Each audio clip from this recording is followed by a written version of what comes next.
Hi friends, আজকে আমি veg pulao বানাচ্ছি। তো সব জিনিস রেডি করেছি। ভেজ পোলাও আমি গোবিন্দভোগ চালের বানাবো আজকে।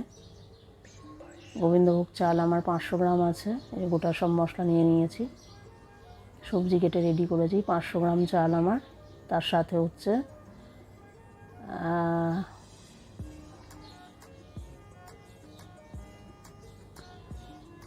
এই যে গোবিন্দভোগ চাল, আর সাথে হচ্ছে আমি ভেজাবো না আগে থেকে, কারণ চাল সফট হয়ে যাবে ভেজালে বেশি।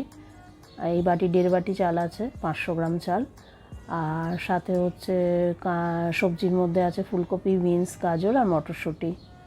আলু দিইনি এতে, আলু ছাড়া করছি। আর এটা হচ্ছে কাজু, কিশমিশ আর মরিচ আর ডালচিনি, সাজিরা, জয়িত্রী, তেজপাতা, লবঙ্গ আর শুকনো লঙ্কা একটা, আর ছোটো এলাচ, বড় এলাচ। আর স্বাদ অনুযায়ী চিনি নিয়ে নিয়েছি আর নুন নিয়েছি। পোলাও একটু মিষ্টি মিষ্টি হবে। আর এতে আছে হাফ মতো পেঁয়াজ কোচানো, সামান্য একটু আদা কোচানো, আর অর্ধেক কাঁচা লঙ্কা, আর ঘি আছে সাথে। একটা কাঁচা লঙ্কার হাফ দিয়েছি। আমি গরম জল বসিয়ে দিয়েছি, যেহেতু পোলাওটা গরম জল করব। চালটা ধুয়ে নিতে হবে ভালো করে, 2 থেকে 3 বার মতো ভালো করে চটকিয়ে কচলিয়ে। গোবিন্দভোগের চালের গন্ধটা খুব ভালো লাগে, ফ্লেভারটা। এটা পোলাও খুব ভালো খেতে ভালো লাগে গোবিন্দভোগ চালের। আমি বাসমতি রাইসেরই বানাই, এবার গোবিন্দভোগ চালের করছি। মাঝে মাঝে করি গোবিন্দভোগ চালে। এই যে কাজু কিশমিশ একটু ভিজিয়ে দেবো 10 মিনিটের জন্য। এটা ভিজিয়ে ফ্রাই করলে বেশি ড্রাই হয়ে যাবে না কিশমিশগুলো। এটা অল্প সামান্য সাদা তেল দিলাম, সাথে ঘি দেব। ঘি দিয়ে তেল আর ঘি যখন ভালো করে গরম হয়ে যাবে, গরম হয়ে গেলে তখন সবজিগুলো দিয়ে দেবো। আজকে ডেচকিতে বানাচ্ছি, ননস্টিকে নয়। ফুলকপিগুলো দিয়ে দিলাম, একদম টাটকা ফুলকপি, নতুন এবছরের কপি। যে নতুন কপি উঠেছে ওগুলো ভালো লাগে পোলাও খেতে, খিচুড়ি খেতে, এগুলো ভালো লাগে নতুন কপি দিয়ে। বিনস গাজরগুলো দিয়ে দিলাম। মটরটা আমি চালের সঙ্গে দেবো, অল্প ভাজবো, কারণ মটরটা এই সবজির মধ্যে বেশি ভাজলে একদম শুকনো হয়ে যাবে, মটরগুলো ড্রাই হয়ে যাবে, ক্রিস্পি হয়ে যাবে। এই জন্য এখন ভাজছি না মটরগুলো। মাঝে আমি স্নান করে চলে এসেছি। শীতকালে ভীষণ ঠান্ডা লেগে যায়, ওই জন্য আমাকে চান করে নিতে হয় সকাল সকাল। এই যে সবজিটা ভাজছি ভালো করে, একদম লাল লাল করে ফ্রাই করব না, একটু সামান্য নুন দিয়ে দেব।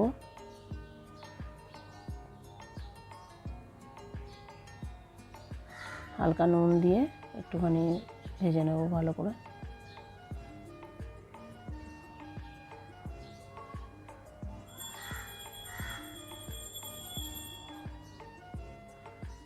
একটু চাপা দিলাম সেদ্ধ হওয়ার জন্য। আমার রান্না ভালো লাগলে আপনাদের একটুখানি প্লিজ লাইক করবেন, শেয়ার করবেন আর সাবস্ক্রাইব করবেন।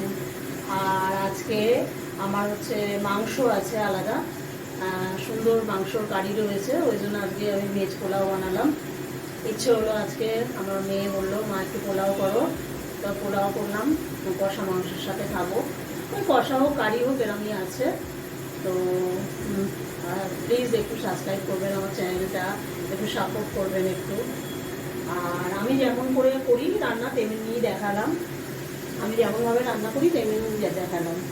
কে কীরকম করে আমি জানি না, আমি যেমনভাবে করছি তেমন দেখাচ্ছি।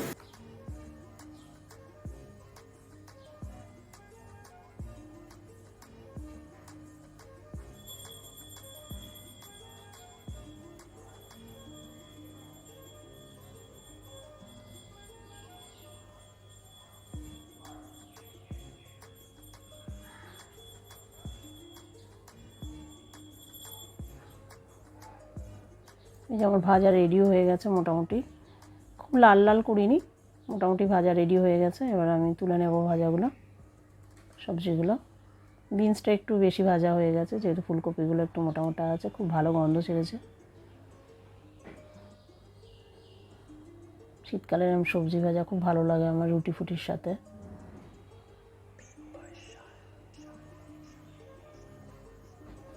সেদ্ধ হয়ে গেছে, কিন্তু আমি খুব লাল ক্রিস্পি টাইপের করিনি।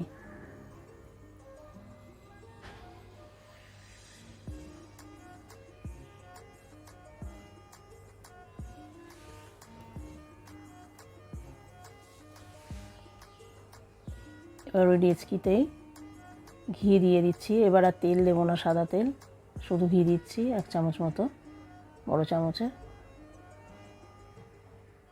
চাল অনুযায়ী একটু ঘিটা লাগবে বেশি। আর এই গোটা গরম মশলাগুলো, এলাচগুলো ফাটিয়ে নিয়েছি মুখগুলো, আর লঙ্কাটাও সামান্য ফাটিয়ে দিয়েছি, বেশি ফাটাইনি যাতে ঝাল না হয়ে যায়। তার জন্য এবার এই মশলাগুলো দিয়ে একটুখানি নেড়ে নিতে হবে 1 মিনিট মতো, 1-1.5 মিনিট। আর যেহেতু স্টিলের ডেচকি, ওটা তাড়াতাড়ি হিট হয়ে যায়। পুড়ে যাওয়ার আগেই কাজু কিশমিশগুলো দিয়ে দিতে হবে মশলা ভাজার সময়। একটু সামান্য লাল লাল হয়ে গেলে কাজুগুলো, ততক্ষণ একটুখানি সামান্য নেড়ে চালটা দিয়ে দেবো আমি। পেঁয়াজটা দিয়ে দেবো আগে, পেঁয়াজ কাঁচা লঙ্কাটা। এটাও বেশি ক্রিস্পি করে ভাজবো না, লাল করে ভাজবো না, হালকা হালকা, যেই পেঁয়াজটা একটু ভাজা হয়ে যাবে তখন চালটা দিয়ে দেবো, ধোয়া চালটা। ওই 5-10 মিনিট মতো ছিল চালটা। মটরটা দিয়ে দিলাম। বেশি ড্রাই করে ভাজবো না চাল। গরম জলটা ছিল 1.5 বাটি চালের জন্য 3 বাটি মতো আমি গরম জল নিয়েছিলাম, আর নুন চিনিটা একসাথে দিয়ে দেবো ওর সাথে মিশিয়ে। ভালো করে একটু মিশিয়ে একটুখানি 1/2 চামচ গোলাপ জল দিয়ে দিলাম। অল্প গোলাপ জলটা দিতে হবে, বেশি দিলে কিন্তু গন্ধ হয়ে যাবে। তারপর সবজিটাও মিশিয়ে দেবো একদম, কারণ এটা মিশিয়ে পুরো আমি ওই 15 মিনিট মতো রাখবো, জলটা যতক্ষণ শুকনো হবে। আর ভাতটা পুরো স্টিমে রাখবো। চাপা দিয়ে দিলাম। একটু চাপা খুলে জাস্ট চেক করেছি মাঝে যে কতটা জল আছে। আর গোবিন্দভোগ চাল যেহেতু ওভারকুক না হয়ে যায়, ওই জন্য মাঝে একবার দেখে নেবেন চেক করে। বেশি সেদ্ধ হয়ে গেলে চাপচাপ হয়ে যাবে। তো আমি গ্যাস নিভিয়ে দিয়েছি, দিয়ে এই যে একটা রুমাল ধুয়ে ওটাকে স্টিমে বসিয়ে রেখেছিলাম, বা যাতে ওটা ভাতটা ড্রাই হয়ে যায়। কিন্তু আজকে আমার খিদে পেয়ে গেছে, একটু বেলা হয়ে গেছে, তো বেশি ধৈর্য ধরিনি, বেশিক্ষণ রাখিনি আমি, 5 মিনিট মতো রেখেছি। আরও যদি 5 মিনিট মতো 10 মিনিট মতো নেভানোর পরে একটা রুমাল দিয়ে মাঝখানে রাখা যায় কাপড় দিয়ে, তাহলে ওটা আরও ড্রাই হয়ে যায়, ভালো ঝরঝরে টাইপের হবে। আর গোবিন্দভোগ চাল ঠিক বাসমতি চালের মতো ওরকম আলাদা আলাদা ছাড়া ছাড়া হয় না, একটু জাস্ট গায়ে লাগা লাগা। এটা যত হাওয়া লাগবে তখন ঠান্ডা হয়ে গেলে ভাতটা পুরো ঝরঝরে টাইপের হয়ে যাবে। এটা তো একদম ধোঁয়া উঠছে, জাস্ট গরম। আর আমার আজকে খুব বেলা হয়ে গেছে, ওর জন্য খিদেও পেয়ে গেছে। খাবো, ওই যে কালকের মাংস ছিল, কষা মাংস, খুব ভালো হয়েছে, দেখতেও সুন্দর হয়েছে পোলাওটা।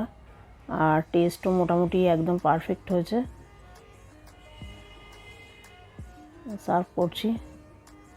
আজকে আমার খেতে খেতে প্রায় 3:15-20 হয়ে গেল।